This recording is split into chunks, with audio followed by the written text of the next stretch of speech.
Hi, this is 365 Mac, and we are here in the Ableton Live Benelux event for Ableton Certified trainers. And we have here Olaf Bohn from Ableton headquarters in Berlin, PR Manager and Artist Relation Manager. Hi Olaf, how you doing? Pretty good, thank you. Hi. At the backside, all the certified trainers from Benelux are on right now. And I would like to ask you, what happened after Ableton Live 9 and Push released in the market? How it picked up, what kind of artists picked it up, and what is the first feedback from the artist? So what happened directly after the release was that Push was pretty immediately sold out. So that was amazing to see for us, because obviously Live 9 was something, that had to come and that everyone was expecting. But Push, the new instrument from us, was actually really also an innovation that no one expected. And so actually we also didn't really know how people would perceive it. And so it's really fascinating for us to see also, how quickly people wanted it, how many people want it, and how much people like it. So we did obviously tests before we released it with artists, but that's kind of like an exclusive setup which can only indicate the success of a product later.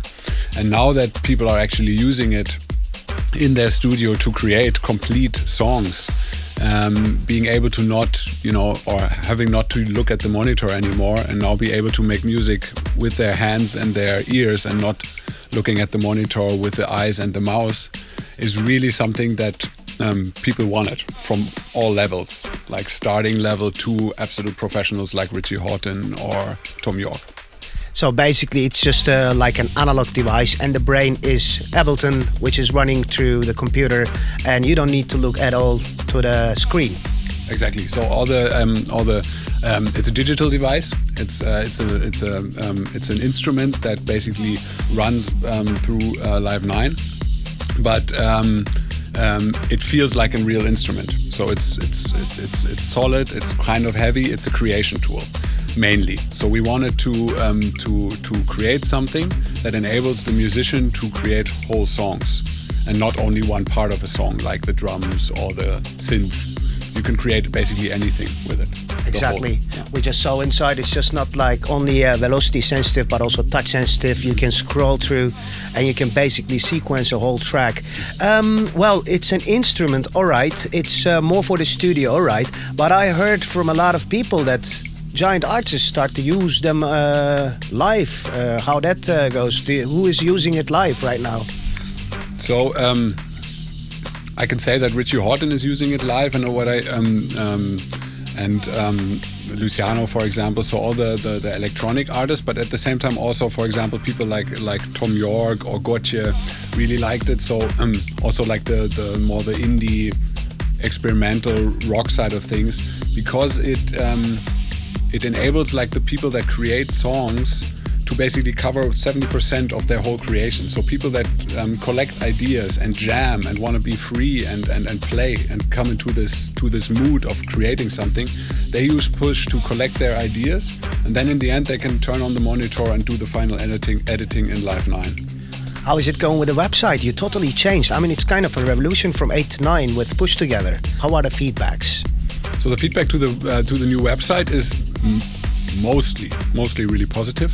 There's always people that also give critical feedback, and that's what we really appreciate. I think that's the part where you can only learn from. If it's always everything is possible, then you have a problem as well, especially on the side of improvements. But the feedback was mainly positive, and the website is now become more like a newspaper. So what is really also for us personally extremely interesting is seeing how our users use our software and Push. And so we want to feature mainly them and talk about them. And there's a lot of great content being produced by partners like Dubspot, Point Blank, other educational institutions, but also from artists and great content producers, press partners themselves. And that's what we try to embed. And we also produce a lot of content ourselves now. Definitely. Also with 9 came in Max for Life. This is like, we believe this is the same idea like embedding the forum inside and embedding the Max for Live inside. Can we say the main idea of Ableton Live is interaction right now? Interaction is one of the really important things for Ableton. So interacting with our community a lot and interacting within the software. Obviously, we try to. I think interaction is one part, but the main focus for us is always usability. If you really wanna be a virtuoso on an instrument, then the usability needs to be your highest goal.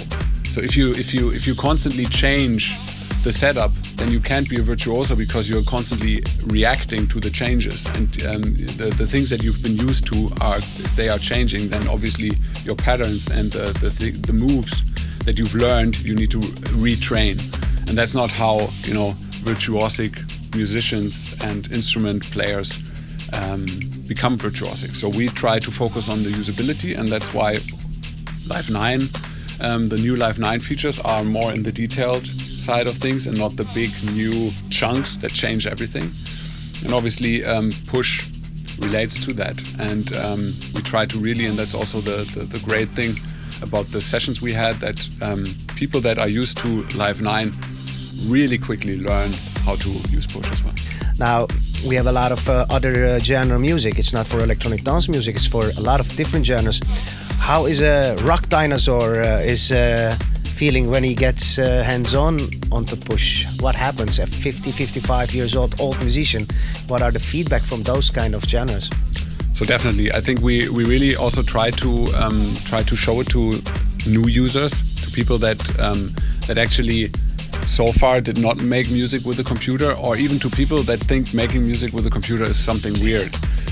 Obviously, they are a bit hesitant when they see an instrument like push, but when they touch it and when they get the response from the pads and can see what's possible with it, that they can actually create a complete song and not only one part, which is normally only possible with one instrument, then they are really, really excited and get used to it and want to try it out and learn it quickly as well.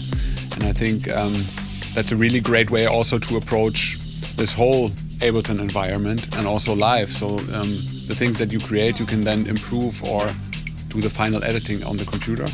And obviously, that's also fascinating for us, is that people who are not convinced that making music with a computer can be inspiring are now turning to it because they are able to start with push. Thank you very much. Thanks, man. Nice. Bye.